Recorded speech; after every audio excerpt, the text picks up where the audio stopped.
Ya, Ex-Menteri Agama Yakut Khalil Qomas menjalani sidang perdana dugaan korupsi kuota haji tambahan. Yakut didakwa rugikan negara 622 miliar rupiah.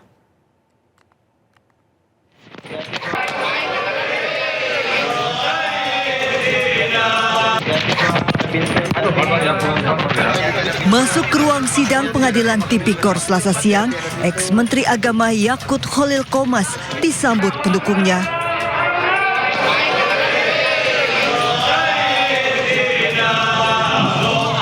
Para pendukung Yakut mengumandangkan selawat Ashgil. Selawat ini biasanya dikumandangkan sebagai doa perlindungan diri dari orang yang berbuat zalim.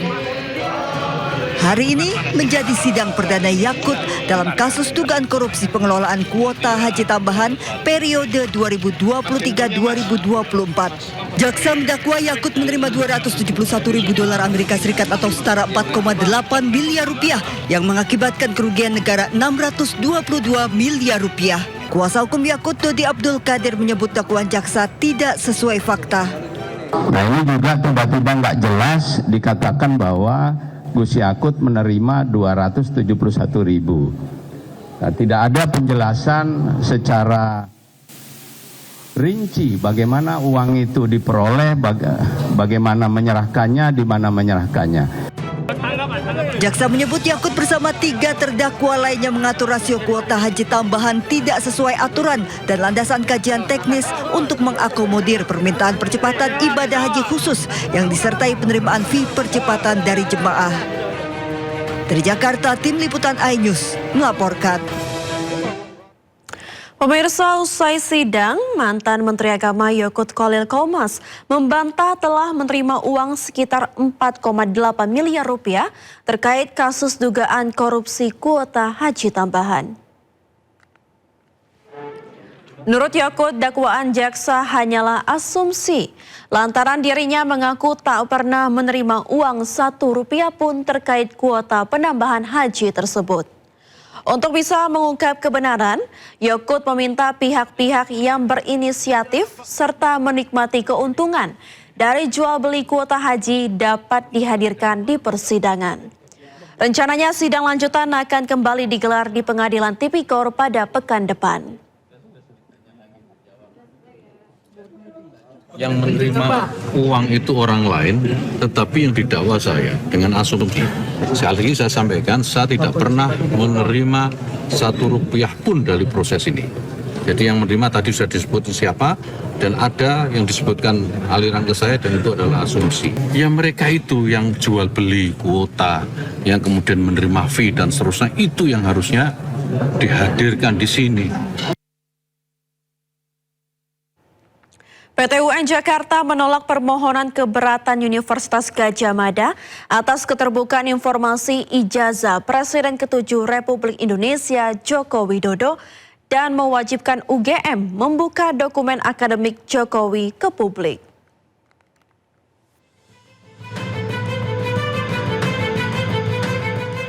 Pengadilan Tata Usaha Negara Jakarta menolak seluruh permohonan keberatan yang diajukan UGM terkait keterbukaan informasi ijazah mantan Presiden Joko Widodo. Hakim menolak dalih UGM yang mempermasalahkan batas waktu permohonan informasi serta alasan perlindungan data pribadi. Putusan ini menguatkan penetapan Komisi Informasi Publik yang mewajibkan UGM membuka dokumen akademik Jokowi ke publik. Kemenangan rakyat, kemenangan demokrasi. Salah satu unsur penting dalam demokrasi itu adalah keterbukaan. Keterbukaan itu merupakan hak asasi manusia, hak asasi warga. Ya. Warga ingin tahu seseorang yang diduga ijazahnya palsu atau dokumen terkait untuk kepentingan publik itu diduga tidak beres. Warga ingin tahu benar nggak sih? Kalau warga meminta kepada badan publik negara seperti UGM, itu harus dibuka. UGM tidak bisa menutup atau lembaga publik lainnya tidak bisa menutup.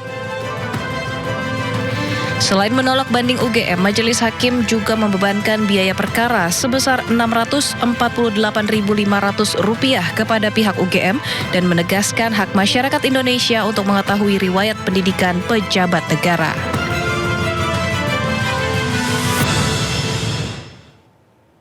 Pemirsa, hari ini sidang perdana pra-peradilan Tifauzia Tiasuma atau Dr. Tifa digelar di Pengadilan Negeri Jakarta Selatan.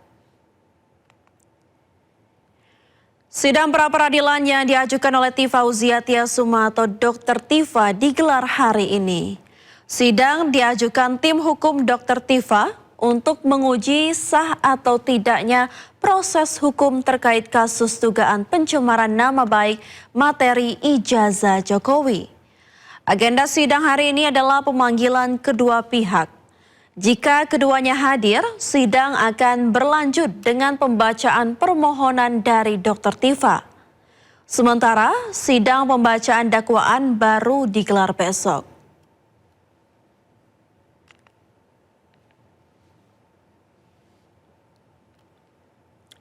Pemirsa, pendaftaran untuk masyarakat umum yang ingin menghadiri peringatan HUT RI ke-81 di Istana Merdeka telah dibuka.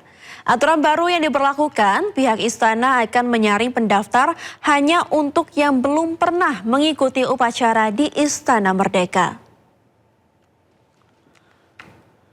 Istana Merdeka terus bersolek jelang perayaan HUT RI ke-81 17 Agustus mendatang. Tak hanya pejabat dan tokoh penting, masyarakat umum juga bisa menghadiri perayaan HUT RI di Istana secara gratis. Namun ada aturan baru yang dibuat oleh pihak istana, yakni untuk masyarakat yang belum pernah mengikuti upacara di istana yang diperbolehkan ikut pada tahun ini.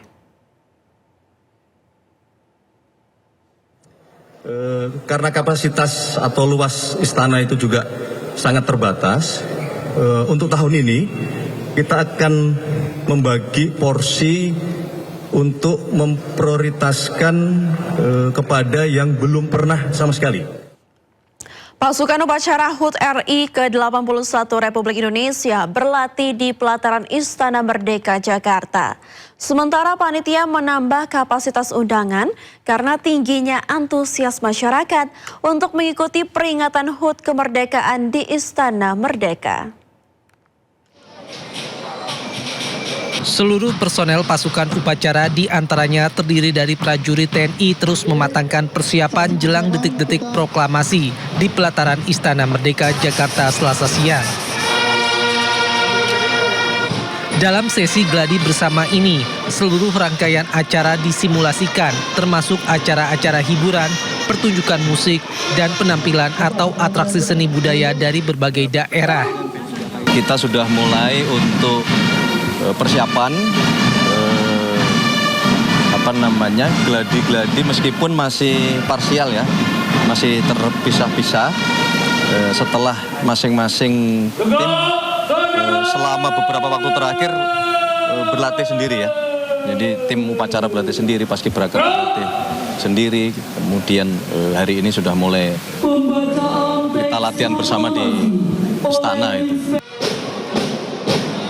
Adapun ribuan personel Pas Pampres yang diterjunkan akan mengawal sejumlah kegiatan pada peringatan HUT ke-81 Republik Indonesia. Sementara itu, selama 5 hari masa pendaftaran, bagi masyarakat yang ingin hadir di Istana Negara pada tanggal 17 Agustus nanti, tercatat lebih dari 336.000 masyarakat mendaftar. Sedangkan kapasitas awal yang tersedia hanya sekitar 5.500 orang. Saya ambil alih.